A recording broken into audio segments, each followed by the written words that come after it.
every year my mother would say, "Do you want to quit? Do you want to quit?" Because it cost her money, and it was money she didn't wish to spend, and she didn't see any reason for me continuing on with this. She wanted me to have piano lessons the way she wanted me to have ballet and tap. She wanted me to have a certain grace, what little girls are supposed to have who grow up and marry doctors or whatever. But she didn't expect it to be a career, and she was mildly appalled that I kept at it and at it and at it. It was not a good thing. Unlike Prokofiev's family, who kept pushing and pushing, his family was so helpful. Mine was not.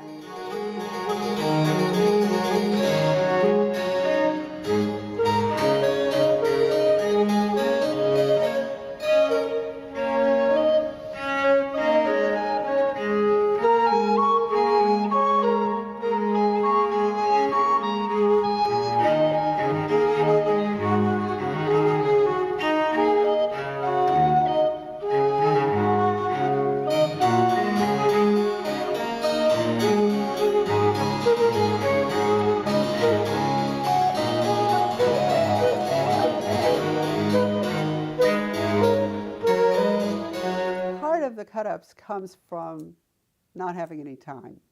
And I wasn't the kind of composer that took 3 notes and made it into a symphony. I wasn't interested in developing the theme and making variations and all this. And I was working all those jobs for dancers, and so I would write down things that I had just played while they were teaching the next thing, because a lot of dance classes, there's a lot of time where they're teaching and then you do it, and then they teach something else and then you do it. So I was just writing like a crazy person while they were teaching the next thing, looking at them out of the corner of my eye so I'd know what to play next. And then at the end of the day, I would have piles of these little scraps of paper, and I would take them home and try to figure out how to connect them or disconnect them or cut them up or whatever. And then I could make them into pieces.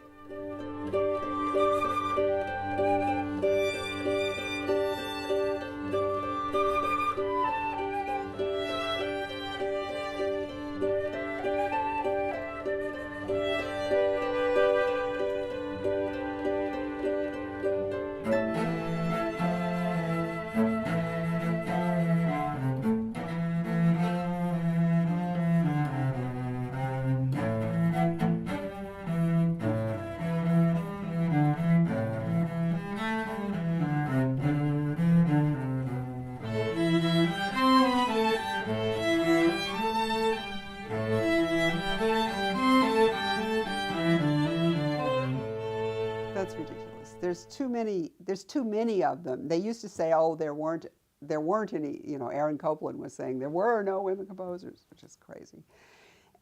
Or that there's no good ones, or there's no, ones that have been properly educated, or there's piles. Somebody was telling me that he taught composition in Australia and all of his students were women. I don't know, are men getting out of the field because it's so badly paid? One wonders. But in any case, the Baltimore Symphony apparently has been doing all these statistics, and the women are just very, very small percentage.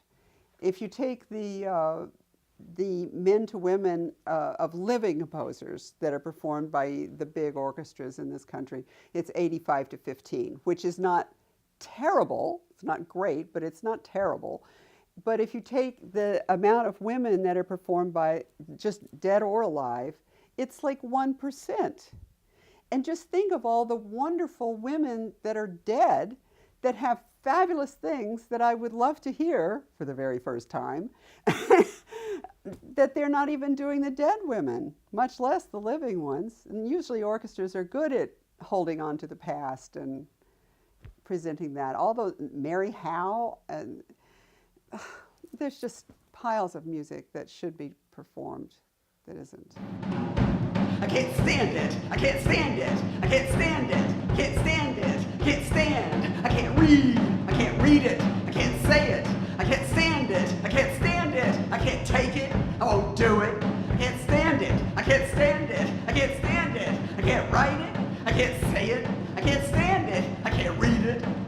write it, I can't stand it. I can't write, I can't stand, I can't stand it. I can't say it, I won't do it. I can't stand it, I can't stand, I can't stand it. I can't stand it, I can't say it. I won't do it, I can't say it.